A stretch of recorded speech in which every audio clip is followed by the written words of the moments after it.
Ito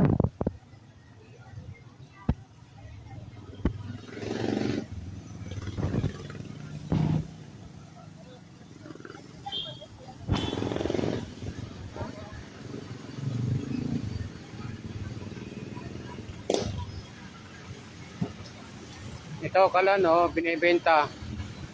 Use oil lang kailangan.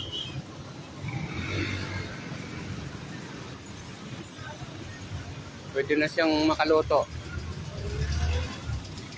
Ayan no.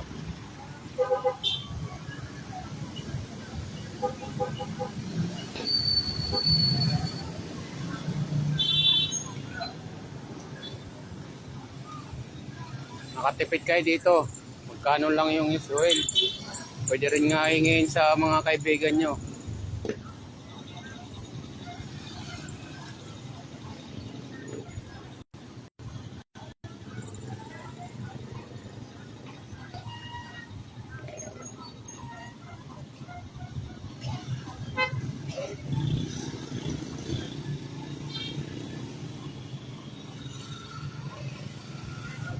Ayan, ayan, ayan.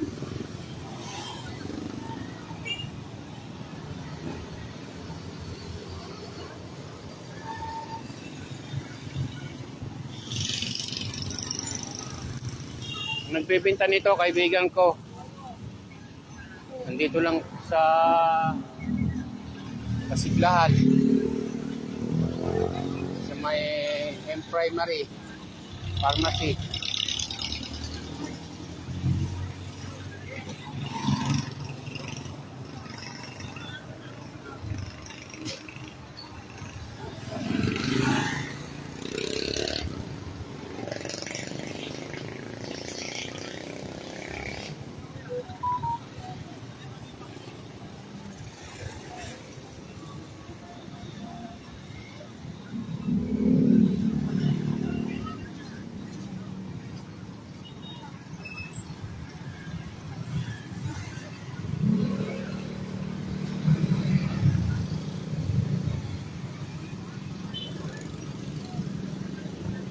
Yun, lakas ng kulo ng tubig oh. Kanina pa yan.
Kasi, oh, usual lang yung kailangan dyan. Nakakatipid ka pa.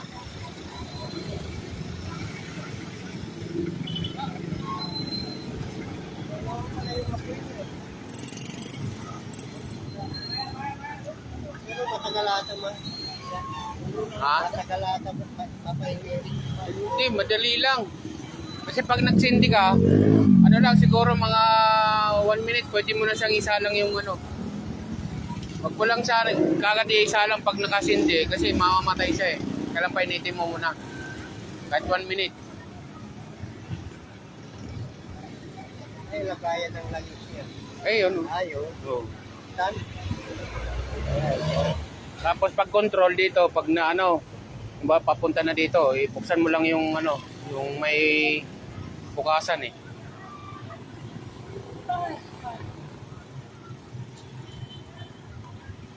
Yan, bukasan na yun, yung may saraduhan.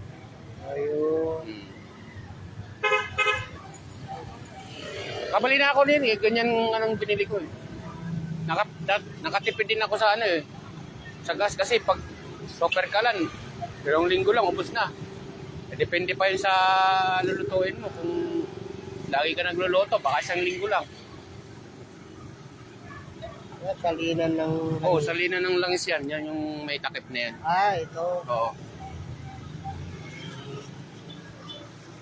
Eh, pag napuno yan, ilang linggo yan? Depende sa gamit nyo po. Ay, Oo. Kasi kung saing-saing lang, yung matagal yan. Kung lalaga, medyo ano rin. magkano, presyo niya yung ganyan? Ay, yung maliit, 1.5 yan ba ano?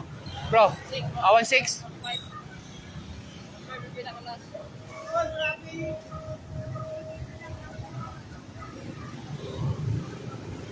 Mahal na ng gas eh. Oo, magkano yung sa perkalan nga? 280 yata.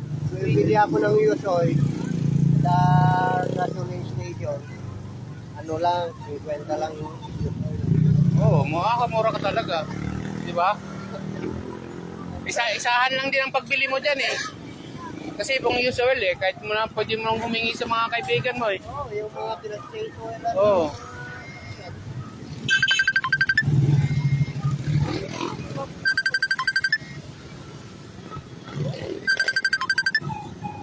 May tawag pa.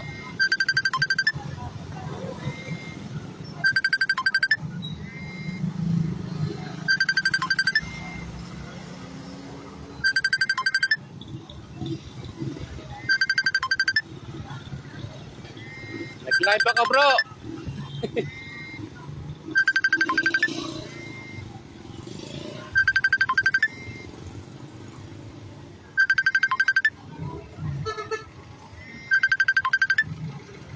Wala na.